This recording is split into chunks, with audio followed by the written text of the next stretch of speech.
I'm going to be asking the Prime Minister about the impact of drugs policy on my constituency of Bristol West, because on BBC One the night before will have been the first part of a 4-part documentary which is called Drugsland, which was filmed in my constituency of Bristol West, and it shows quite full on, quite hard hitting, the impact of current drugs policy, yes, on drug users and drug addicts, but also on innocent bystanders, on communities, on the police, on the wider neighbourhoods. And so I'm going to be asking the Prime Minister if she will commit to reviewing the 1973 Misuse of Drugs Act, which is a really outdated piece of legislation, and is whatever it was designed to do, it's clearly not working, as the documentary shows. Thank you, Mr. Speaker.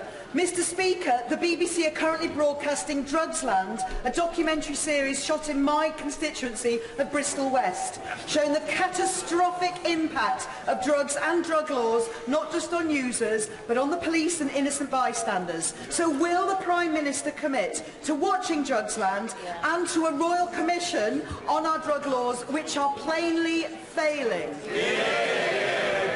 I'm pleased to say that the Home Office, under my right honourable friend, the Home Secretary, launched the government's drug strategy only a matter of weeks ago.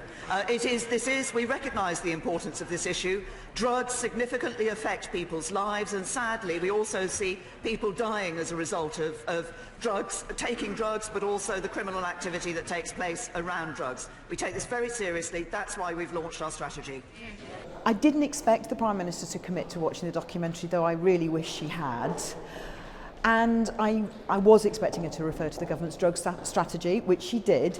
But what was disappointing about that is the drug strategy actually isn't taking notice of the evidence. So the hard evidence is that people are dying of heroin overdoses in this country way, way, way out of proportion, way more than any other European country, and we're not taking enough notice of the reasons for that.